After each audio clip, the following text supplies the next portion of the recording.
Salut, c'est Riel, j'espère que vous allez bien. Dans cette vidéo, je vais vous montrer comment faire la veste que je porte aujourd'hui.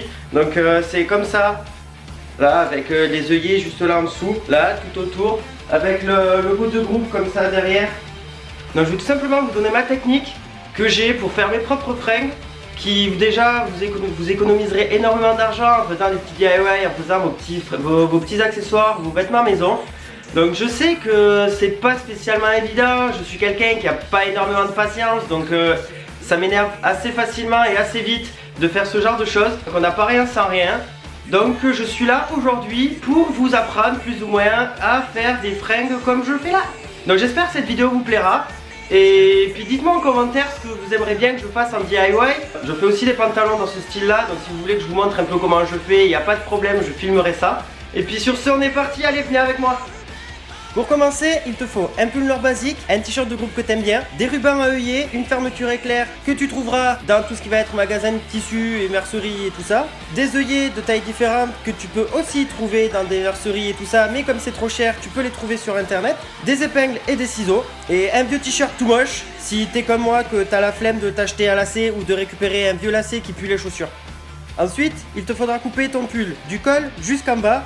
Et si tu coupes pas droit comme moi, tu peux te servir de ton zip en guise de repère et puis tu te fais un trait avec la craie, ça sera plus simple.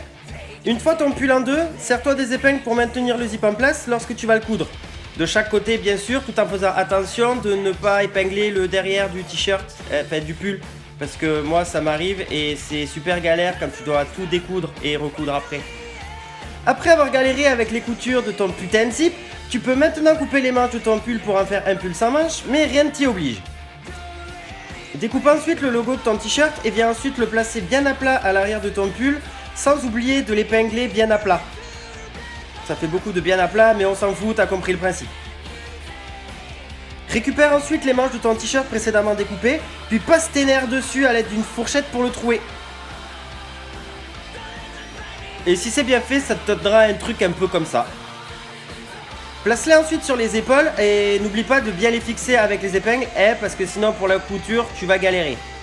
Pour les œillets, tu auras besoin d'une craie, d'une planche à découper pour ne pas péter ton carrelage ou ta table lorsque tu viendras fermer tes œillets avec un marteau ou la tête de ton connard de voisin. Après, fais-toi des repères à la craie pour que ça soit plus ou moins régulier, sauf si tu t'en fous, et installe-toi confortablement sur une table ou une surface plate pour pouvoir taper tes œillets correctement. Et puis si c'est pas clair ce que je dis, tu peux toujours regarder le papier qui est fourni avec tes œillets quand tu les achèteras.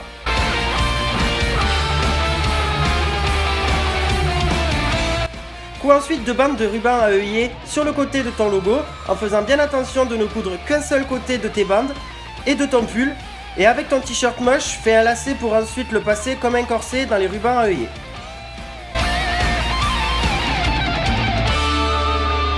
Bon ok, entre temps j'ai eu l'idée de rajouter 2-3 merdes comme des boucles et des zips un peu partout sur le truc pour au final m'apercevoir que celui que j'avais posé sur la capuche ça faisait tellement dégueulasse que j'ai dû finir par l'enlever.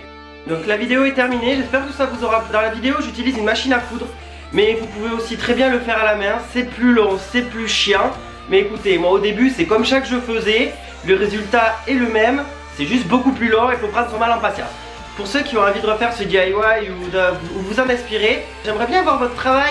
Si vous avez Instagram, ça me ferait extrêmement plaisir de voir vos créations.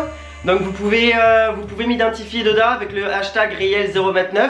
Si jamais mon Instagram est en barre d'infos, donc je vous laisserai checker ça. Et sur ce, je vous dis à la prochaine et portez-vous bien. Allez, ciao!